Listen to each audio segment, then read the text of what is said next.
Nakakuha na ng unang panalo si Wembanyama sa NBA kontra sa Rockets mula sa overtime win nila. 21 points, 12 rebounds at 3 blocks itong si Wemby. Efficiency mababa, 7 out of 19. Sa isang play pa sa overtime, ang nakabantay sa kanya doon si Dillon Brooks. After makashoot ng jump shot ni Wemby, tinuro niya bahagya itong si Dillon Brooks.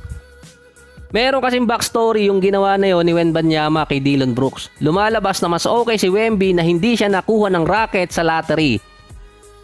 Sa isang interview, tinanong si Dillon Brooks kung ano ang masasabi niya kay Wembanyama. Ang sinagot nito, matangkad lang siya, yun lang yun.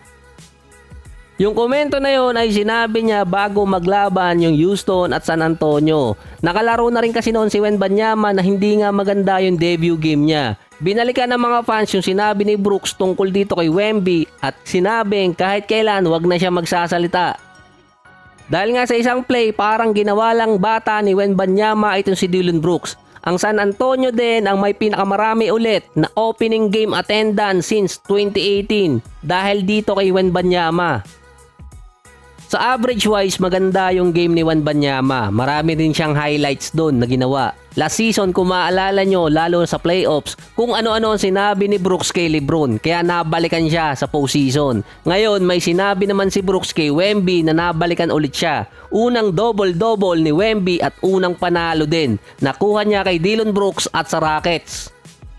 Ang Clippers naman nakuha yung unang talo ngayong season kontra Jazz. 2 points lang yun. Si Markkanen nagkaroon ng 35 points at 12 rebounds. Si Jordan Clarkson 13 points at 6 assists. Si Paul George meron 36. Si Kawhi nasa 25. Si Russell Westbrook 4 points, 9 rebounds, 5 assists at 5 turnovers din.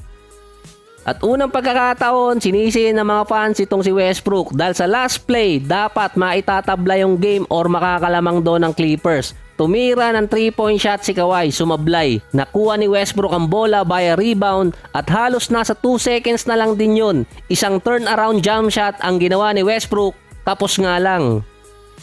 Sa Twitterverse, sa unang pagkakataon ngayong season, tinira ng mga fans itong si Westbrook. Pero good play pa rin yung kay Westbrook. Halos walang oras na rin kasi kailangan niyang itira. Best play pa rin yung kay JC. Nilockdown niya si Kawhi.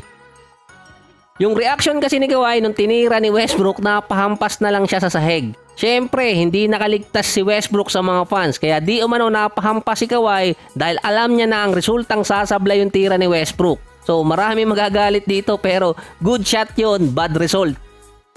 Kung merong mang dahilan kung bakit na-upset at napahampas na lang si Kawhi sa sahig, ay dahil yun sa defense si Jordan Clarkson. Nilockdown siya ng 11 seconds galing sa switch. Nanood na lang yung mga kakampi ni Kawhi at walang nag-help sa kanya. Literal na halos nakatayo na lang yung kakampi niya at ang ginawa na nga lang ni Kawhi noon, ipinasa dito kay Batum tapos ibinalik ulit kay Kawhi. Halos walang gumagalaw.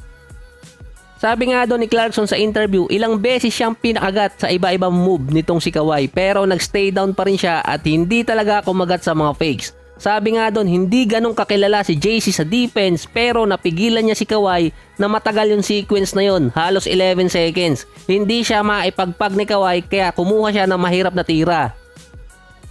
Papasok din kasi si Paul George nung nakuha ni Westbrook ang bola kaso wala siya sa pwesto nun, mas alanganin pa si PG kaya mas okay na itira talaga ni Westbrook. Bad result pero good shot pa rin yun.